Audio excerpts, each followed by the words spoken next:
friends. So I wanted to do a quick little video on what it's like to walk right now. So I've been sitting for a little bit. I set up the camera. I have my little clicker that I use for when I'm far away from it. And so I want to show you what happens after I sort of get up, after sitting for long periods of time, which is really hard. A lot of people will be like, oh, you need to rest, you need to rest. Actually, resting my leg is probably one of the worst things. I'm really okay with constantly moving.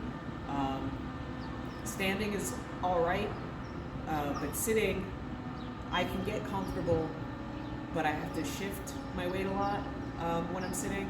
And getting up is when I guess there's not enough fluid in between my joints. So I'm gonna take a few steps back. It's gonna look like I'm gonna fall. I'm not. I'm pretty okay walking backwards, but it's a bit wobbly. So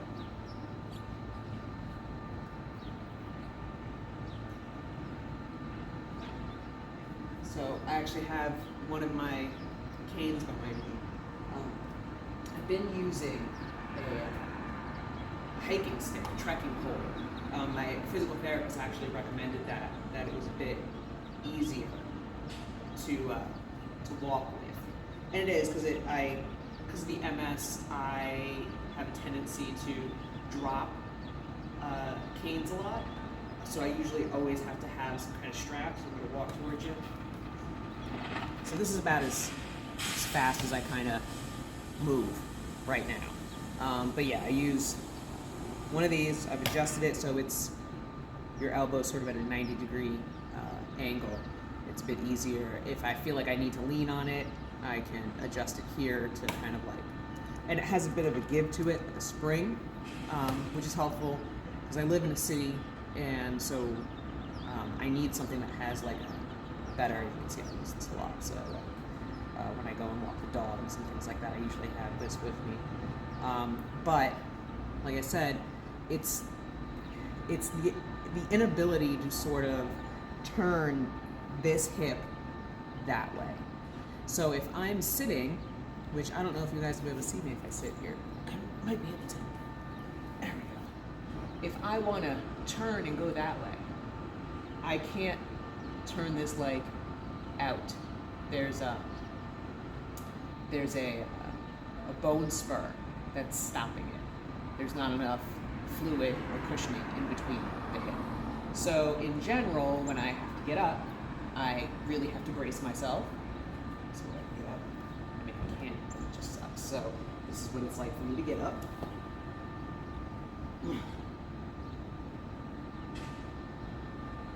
And then usually it takes some time to sort of sit and let myself sort of adjust. I have to sort of let everything sink. And if I want to turn towards you, I literally have to lift this foot all the way up, turn it out, and turn. So I just wanted you guys to sort of see that. I think sometimes when people hang out with me, a little bit sloppy here, and they're always like, oh, she's always walking around. It actually feels better to be moving constantly. Today I walked to the grocery store. That was like a 20-minute walk. And then I had like a bag with me, like a reusable bag. And I walked, it took me like 30 minutes to walk back because I kept having to stop because the bag was a little heavy. I bought entirely too much for one trip. And I was young. So, but that in itself didn't hurt. What hurt was when I got home and I had to sit and sort of eat lunch and whatnot, and then I had to get back up again to walk the girls because it was their time to go for a walk. It's that getting up, which is kind of hard because I do have a desk job. I work in a corporate situation. I do work from home, which can be kind of helpful in the sense that I don't have to explain to people why I'm constantly getting up. I sort of set a timer all the time. So like today is a weightlifting day, and normally I'd be working, but I'm actually off because I actually just came back from a business trip. But normally I would do like 10 kettlebell swings using like a 10 or a 15 pound kettlebell. And then I'd go sit back at my desk and do something for a little bit, get up, walk back and forth 5 or 6 times, do another 10 swings, come sit down, do more stuff at my desk, answer emails, make phone calls, whatever the case may be. And that's my whole day, is making sure that I get up continuously from my desk. And it can be very trying. I am always tired. The other thing is I don't sleep well. I have not found a comfortable position. Some people say a pillow between your legs, a pillow underneath your knees. Nothing seems to really help. I'm usually one of those sleep on your back with a very thin pillow. My wife loves to make fun of me because she loves big fluffy pillows, and I need like a prison pillow, just like a flat pillow, and I usually just like, I'm just literally on my back. I have found lately that I've had to actually be on my bad hip, and I don't know if that's just because it pushes it out of whatever little nub that's sort of in there. So I've had to sort of start sleeping myself, which I hate. So I don't sleep very well either. So when you sort of see me in some of these videos, I look really, really tired. That would be because I am really, really tired. And I don't think I've had a good night's sleep since maybe last summer, before sort of all of this started. But I have to get in the habit of sort of keeping sticks sort of everywhere. I call them sticks. They're canes, you know. I mean, like I have one over here just in case if I walk over there and I leave this one there, and then I waddle my way over here, and I'm like, oh crap, I don't have a stick and I need to go somewhere. I'm keeping canes all over the house to make sure I can keep getting up and walking. So I wanted to just share that with you. It's something my PT said, and it's super important for anyone who's dealing with either like a knee replacement or like a hip or whatever the case may be. If you are limping, you need an assistive device. So for a long time, I was super like, I'm not going to use a cane, I'm not going to use a stick, I'm not going to use whatever. My PT said if you are limping, you must use something, because limping means that there's a weakening and you could fall. So I've just gotten into the habit of it. I'm not very good at it. There's been times, even on my business trip, there was one time I completely forgot my cane at like a booth that I had visited, and one of my friends had to come running after it for me. You forgot your stick, and I'm like, yeah, because I am not used to feeling this disabled. I am trying to keep a positive attitude without necessarily being like toxically positive, because it is perfectly okay if you're going through this to feel sad. I'm 43 and I need a new, and I have to put all these things around my house and make sure that nothing's on the floor, and I have to ask my partner to constantly do things that I normally would do. And along with the fact that I'm just trying to sort of keep healthy and move and be normal, it's hard to be normal in this level of pain. So my suggestion to anyone who's going through this, if you're like sort of pre-surgery, is to try to get as strong as you possibly can. That was one of the first things that I did, was I came up with a core program, a weightlifting program, and a walking program. Even though you can't do the thing that you love, maybe you're a runner, maybe you're a cyclist. Cycling can be a little bit easier for some people. It depends how much, like for right now, I can't cycle because I can't throw my leg over anything. So I'm hoping that after surgery, I can, not after the surgery, but like when they release me to do that kind of stuff, like 6 to 8 weeks after, that I can. But the important thing is if you're going through this, try to get as strong as possible. Walking is going to help. As much as it at first really, really sucks, you really, really, really need to walk as much as possible. It actually helps keep the joints somewhat lubricated. You have very little in that hip joint anymore, and you have to keep it moving. If not, it'll just disappear. Because it clearly did. So get yourself a good strength training program. I do very, very simple stuff. Kettlebell swings with 10 to 15 pounds, very lightweight. I do bicep curls. I do step ups, which is literally just going to a stair and stepping up with one leg, bringing your other leg up, step back down 15 times. That's actually a PT thing. I do a core regiment like 3 or 4 times a week. Deadlifts with one kettlebell. You gotta be really careful with the hinging of that. Calf raises. I do squats, just body weight squats.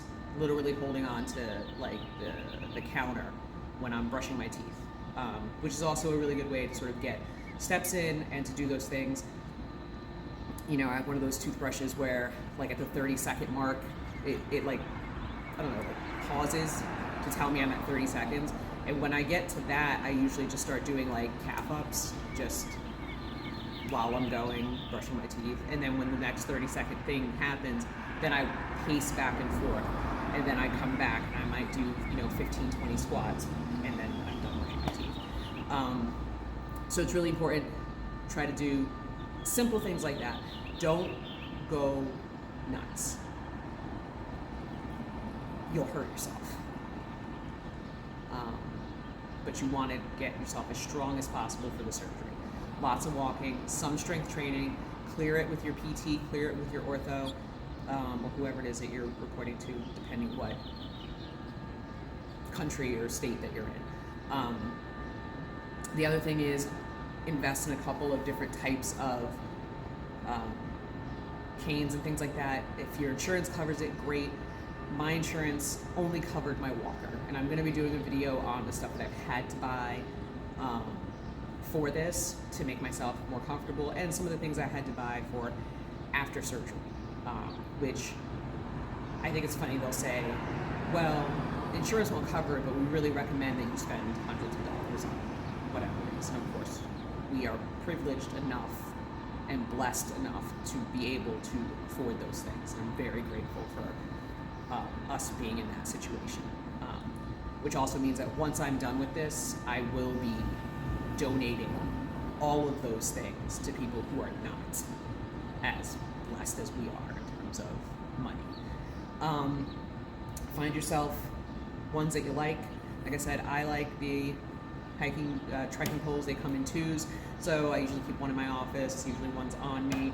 I keep an extra one out here. Just have them sort of all over the place. Realize that there's going to be times when you just can't. Today it's actually raining out, and I was very surprised when I first got diagnosed that hurt.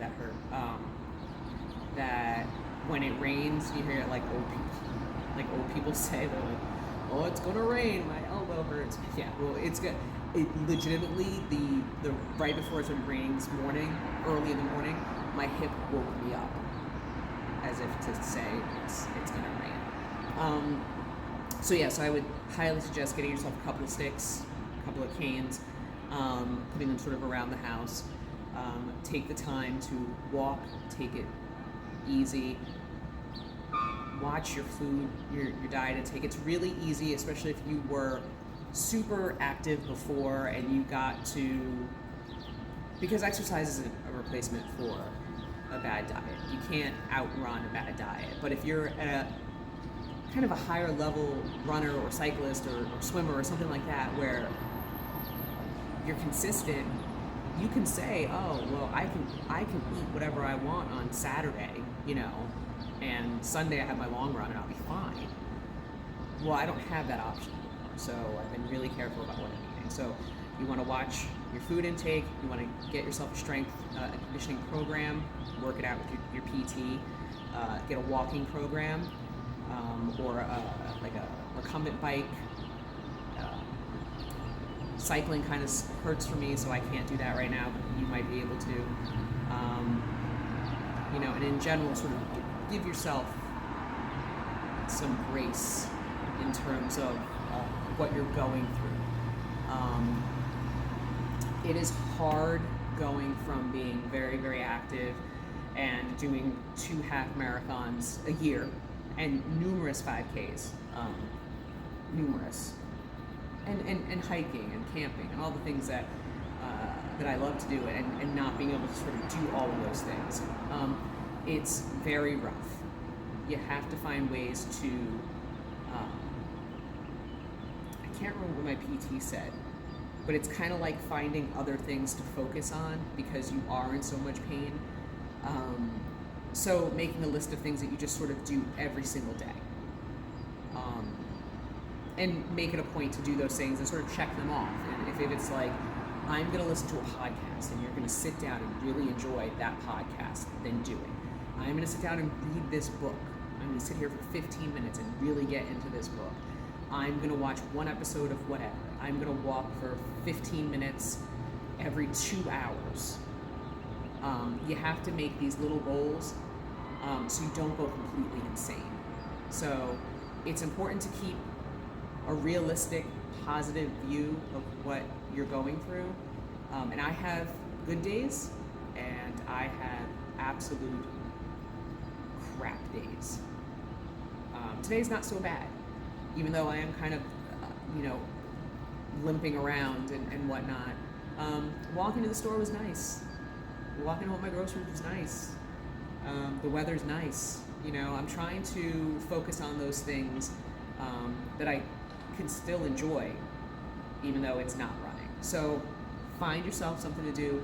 Get a new hobby, download Duolingo or something, or Babbel, and start learning stuff, start watching things in different languages.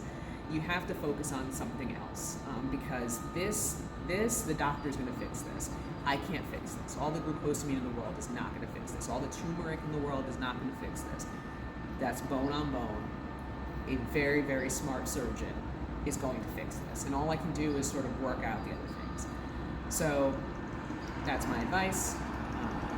I hope that you got something from it.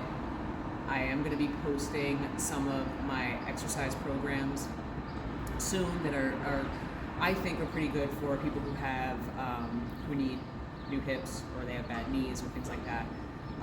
And just doing a quick sort of slideshow on strength training wise, what I do, I would say probably 2-3 times a week. And I hope that you learned something today, and take care.